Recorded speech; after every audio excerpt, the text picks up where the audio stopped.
whippet-loving, of course, and military-style jacket-wearing Emily Maitlis was recently all across the media telling her version of events of that now infamous interview with the Duke of York, Prince Andrew. Well, as ever, the story behind the scenes was radically different.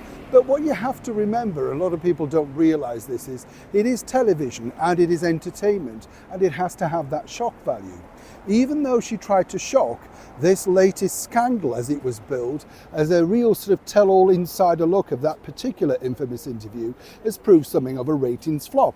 As I told you earlier on, Sam McAllister, the stringer producer, person behind the scenes who seemingly did a lot more of the hard graft, well, she got out first with Netflix and really garnered most of the viewers. People were absolutely tediously bored at this latest offering, resulting in, as I say, less than spectacular ratings.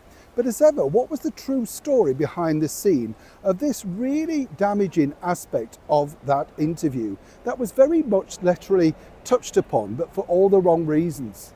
You see, the story goes that allegedly the Duke of York, Prince Andrew, thought this interview had gone spectacularly well and every problem now had been ironed out and it wouldn't be a problem in the future.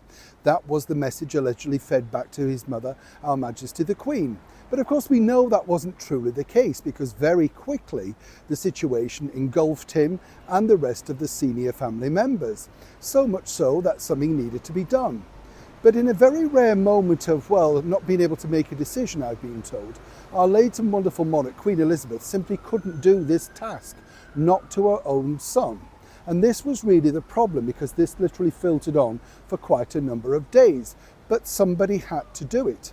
So once again, it fell to the matriarch of the family, the 98-year-old Duke of Edinburgh, who very much was in the last throes, as it were, but somehow summoned up enough, shall we say, whatever you want to call it, courage and leadership to basically deal with this problem for his wife. And so he did. And very quickly, Andrew was summoned. This allegedly was pushed on very much more by, of course, the Prince of Wales, as he then was King Charles and heir to the throne. He used the situation as an opportunity to demonstrate his power in the family too. He had been taking on considerably more public engagements on behalf of the monarch and realised that this could affect him in the long run. Charles apparently read the Riot Act to his younger brother after summoning him to a meeting at the royal estate after returning from a trip to New Zealand. It was left to the late Duke of Edinburgh to personally deal with it.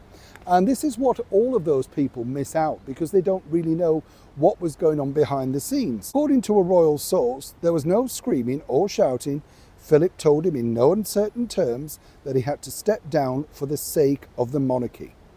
The late Duke didn't like trial by media, but he was realistic enough to realise that Andrew's actions were now a danger to the very fabric of the family. And apparently, according to that source, the conversation was tense, but Philip told Andrew he had to take his punishment. That really is the true story about what happened behind the scenes, because as I said, it's television, it's entertainment, and they like to paint a different, bigger, more dramatic picture. Now, whether you like Andrew or not, the Duke of York, in my opinion, has done what really has been asked of him to stay out of the limelight and only been invited to family-orientated ventures.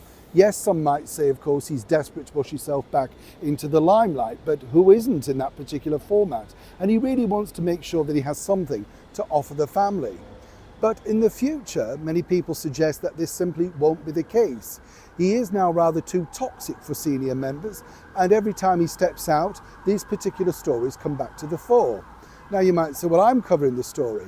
I'm correcting the story, because all of those dramas that really purport to be the story behind the scenes, knowing the family well and knowing certain senior people inside the royal family, I can tell you this is well and truly what happened. The Duke of York, I've been told, has resigned himself to a life of now what he expects to do. He feels in the future he may be able to do something charitable, but in a very low-key way. He has no plans to write a tell-all book or indeed do any further media interviews, and he just hopes that that will finally close the door on this debacle. Neil Sean, Westminster, London.